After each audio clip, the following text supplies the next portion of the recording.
So Indian women have a reputation for having super thick, super long hair. Now, while a good deal of it is down to genetics, a significant amount of it is actually due to nurture and using Ayurvedic practices such as utilizing herbs and massage to grow hair. Many families have a specific day in the week which they put aside, normally a Sunday night, where they massage each other's hair.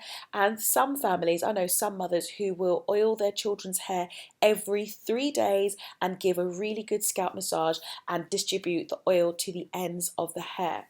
Now, I know loads of women who stepped away from that practice when they moved away. They went to university or they moved out, and the difference in their hair over time is phenomenal. From butt length hair to barely shoulder length hair, I've seen it time and time again. I was able to utilize the Ayurvedic practice of head massage and using oils such as henna and bhringraj to actually grow my hair to tailbone length when it had been stuck for my whole life at collarbone length.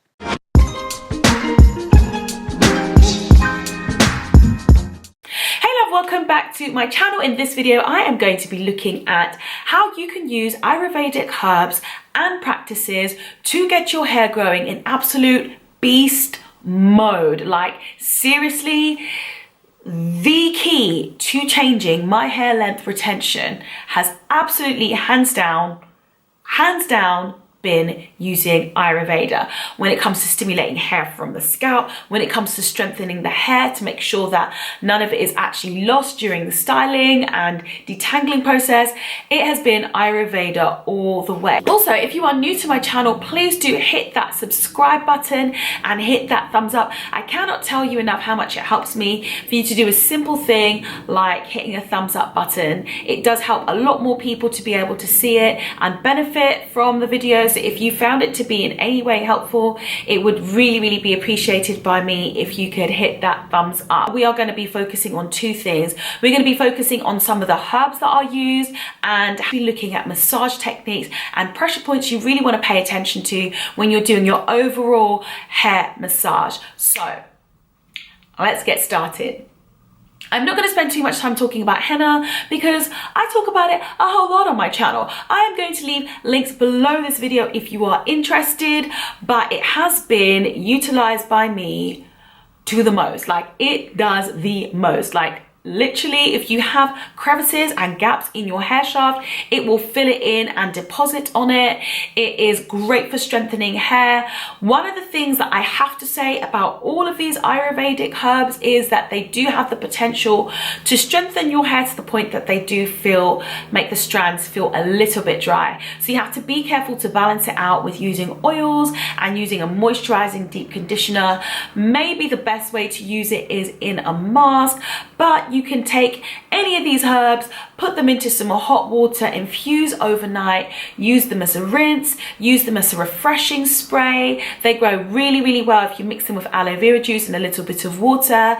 And you can also use them in masks. And let me tell you, when I say strengthened long hair. So let me talk you through some of the best ones if you're going to make up a mask that you would want to use. I'm going to start with some that I don't talk about so much. Hibiscus. Now, hibiscus flowers grow pretty much in most tropical regions. I know when I was living in Sierra Leone in West Africa, we had loads of them. And I know that particularly in places like Ghana, that they utilize the hibiscus flower as well. And shout out to my Ghanaian women. I know a lot of Ghanaian women who have such long, healthy, thick hair, and one of the things that they utilize is shea butter as well as hibiscus. Hibiscus is awesome. It decreases the shedding of the hair. It strengthens the hair all the way through. It is a great conditioner. The pH is optimized for the cuticles and the hair to be laid down so that it helps with detangling, etc. And it is deeply nourishing. It can leave a reddish tint to the hair, but it's just, you know, if you don't mind that, it is super potent. And again, like I say, it strengthens the hair follicles, it increases circulation to the scalp, and it is just absolutely fantastic. Of course, you guys know amla. amla. If you've been on my channel for a minute, you know I absolutely love this. It basically is Indian gooseberries, and it is one of the richest sources of antioxidants and vitamin C. So what that does is it actually strengthens the hair follicles. It also increases the amount of sulfur that your body is able to utilize in the scalp region. So if you're applying amla to the scalp as a scrub or as a mask, and you're making sure that you're really massaging it in, it's going to allow your body to form more keratin, because it's going to allow your body to absorb more sulfur, which is important for the sulfur disulfide bonds in the keratin strand of your hair, which is basically, keratin is what your hair is made of. So it's basically fantastic for collagen. It's great, by the way, if you want to use it as a face mask as well. The vitamin C helps to get rid of any pimples, any discoloration, any scarring to the skin, and it helps with boosting collagen formation. So you can mix that up with something like Rasul clay, and wow, like literally on another level, amazing. So amla is super potent. As well as that, it is strengthening, it is conditioning. It has a high iron and keratin content. So a lot of people who have like quite major hair loss and major hair breakage don't realize this, but it's because they are deficient in iron. Like literally, I'm going to cut to some pictures of people who have got iron deficiencies so you can see. So yeah, literally, if you're deficient in iron, your hair can literally fall out from the follicles. So the fact that this amla is so rich in iron really does help to nourish to another level. Having iron present and having zinc present, you know, really important micronutrients for actually stimulating hair growth. It is second to none. The thing with most of these Ayurvedic herbs, particularly henna, hibiscus powder and amla powder, is that they can actually slightly change your hair color. So hibiscus can make it slightly red, and henna can make it reddish brown, more to the brown part of the spectrum, and amla can actually darken the hair.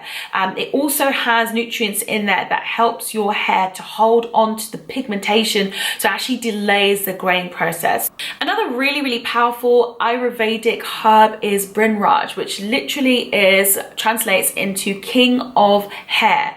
So this actually is, again, rich in micronutrients, rich in vitamin C, rich in amino acids, and it is super potent. It acts very similarly to henna, super strengthening and really potent. Shikakai is also an awesome herb. It has a low pH. If you think about, often naturals use apple cider vinegar to actually seal down the cuticles of their hair. Shikakai has that effect because it has a low pH, very similar to apple cider vinegar, very similar to aloe vera juice. These things that natural hair really loves. It helps with curl formation, it helps with shine, it adds moisture. It really does impart strength, and you can actually incorporate it into things like shampoos and rinses to actually cleanse the hair while strengthening the hair.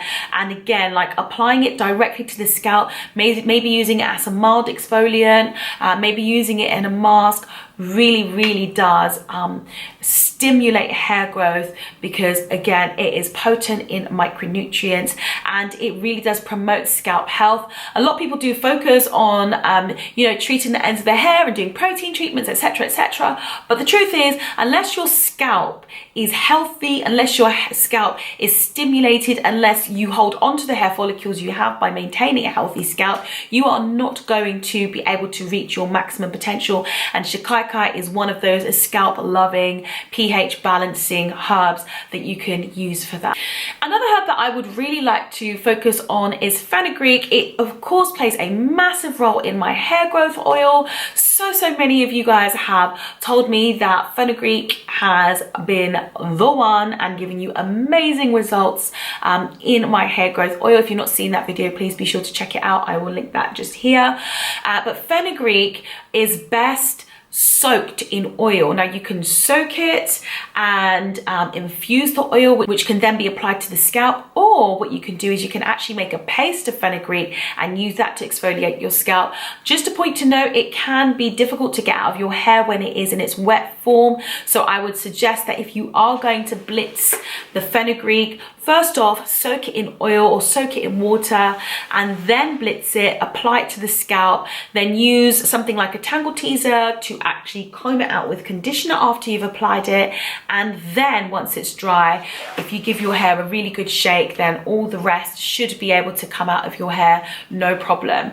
But again, fenugreek is rich in amino acids, fenugreek is rich in amino acids, is rich in vitamins A, vitamins D, vitamins E, vitamins K, a lot of fat soluble vitamins and amino acids, iron, vitamin C. Again, like, I cannot tell you how beneficial this all is for your hair. So utilizing it is absolutely the backbone of using Ayurveda to stimulate hair growth. So all of these herbs that I've mentioned, as I say, you can actually use in a mask. But if you are interested in recipes, I do have some recipes up my sleeve that I've been working on and enjoying. If you are interested, let me know below. I don't want to put out content that nobody's actually going to be interested in. So comment below and let me know if it's something that you would be interested in seeing. What else? Sorry, I've got notes of things that I wanted to mention. I didn't want to leave anything out.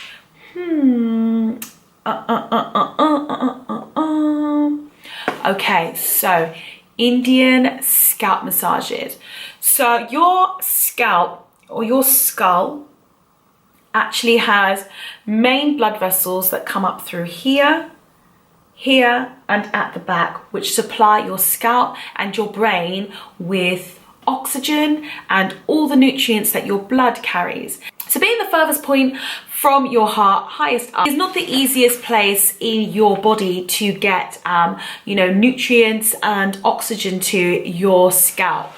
So you can employ a few different techniques to really maximize the amount of blood going there, because maximizing the amount of blood and stimulating circulation is actually going to mean that you've got more nutrients there, and it's going to mean that you have more benefits. So what you can do is you can do dry massages, but I highly recommend actually infusing an oil with your favorite Ayurvedic herb. Failing that, you can actually go to British Curlies. I used a fantastic oil that they had.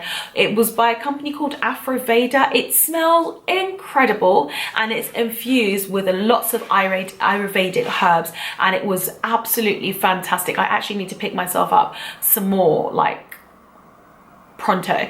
But yeah, it's one of the few that I can actually recommend, because a lot of Ayurvedic oils actually have lots of mineral oils in, and they can actually clog up the pores of your scalp and not be so great to use. Some people use it, some people don't mind using it for one or two products. And that said, when I was using the amla oil you can buy from the Indian store, which was rich in mineral oil, I still saw amazing results. So just a point to note, if you want one that's not got mineral oils, I will leave it linked below this video.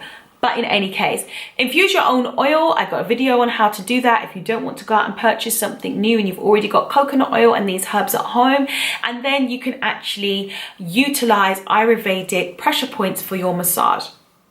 Now, there is a point right here. Okay, so literally I'm talking about once you've done like your general scalp massage and really gotten in there, there are certain pressure points that you really want to pay attention to, like impeding and pressurizing that area and releasing it is going to cause like an increase in the circulation, because the body's going to be working that bit harder, and then you're just going to build up the vascularity of that area. So what you want to do is you want to, right here in the middle of your eyebrows, right here is a very good pressure point, just to press on, circular motions, and then release. And then you want to go 1, 2, 3, 4, 5, 6, 7, 8 fingers up, and at that point here, again, you want to apply pressure. This whole central area here, applying pressure. Circular motions, and then release. And then you want to go 8 fingers, sorry, and then you want to go 12 fingers back. 8, 9, 10, 11, 12. Right, top of the head. Really, it's the furthest point north from your heart. Again, pressure there. Again, like I say, going all the way along here, applying pressure. And applying pressure here and here. These again, and then release, and giving yourself a really good massage. And then 4 fingers up from the base of the skull, again giving a massage here. All fantastic for really increasing the amount of blood flow.